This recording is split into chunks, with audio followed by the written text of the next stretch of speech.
10 BRS పాలనపై చర్చకు రావాలని కేటీఆర్కు సవాల్ విసిరారు బీజేపీ ఎంపీ ఈటెల రాజేందర్. గులాబీ పార్టీ పాలనలో అభివృద్ధి ఆగిపోయిందని అన్నారు. ప్రధాని మోదీ అయ్యాక దేశంలో నగరాలు వేగంగా విస్తరించారని అన్నారు. స్మార్ట్ సిటీ, అమృత్ నగర్ల పేరిట ఇది కేంద్రం నుంచి కూడా నిధులు వస్తున్నాయని తెలిపారు. కేంద్రం నిధులతోనే ఎలివేటెడ్ కారిడార్ నిర్మాణం జరుగుతుందని అన్నారు. హైదరాబాద్ లోకల్ బాడీ ఎమ్మెల్సీ ఎన్నికల్లో బీజేపీ అభ్యర్థి గౌతమ్రావు గెలిపించారని ఈటెల రాజేందర్ అన్నారు. ఒకరికొకరు ప్రతిపక్షం అధికార పార్టీ అని చెప్పి కోరుకుంటే మన తమిళనాడులో మీరు చూసిండు, అక్కడ రీఆర్గనైజేషన్ 2029లో జనరల్ 25 ఒకసారి జరుగుతూ ఉండదు. దానికోసం మీటింగ్ పెడితే పోయింది. ఎంత బాధ్యత అంటే కేంద్ర ప్రభుత్వం ఇప్పటి వరకు ఇవాళ డీలిమిటేషన్ సంబంధించిన దాంట్లో మాట లేదు, దాని వివరణలు లేవు, కరిపోయింది.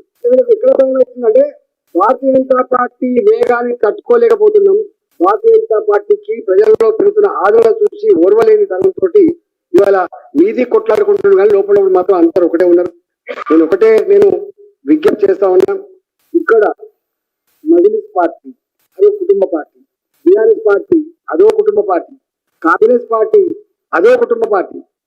వీళ్ళ ప్రాణం దక్క అంటే సోనియా గాంధీ గారి ఇంట్లో ఉంటారు. భారతీయ జనతా పార్టీ మాత్రమే ప్రజాస్వామ్యం మీద విశ్వాసం ఉంచి ప్రజలందరికీ ఇవాళ ఒక చాముకునేటువంటి మానవుడు. ఇవాళ ఇక దేశంలో గుణాత్మకమైన మార్పులకు ప్రధానమంత్రి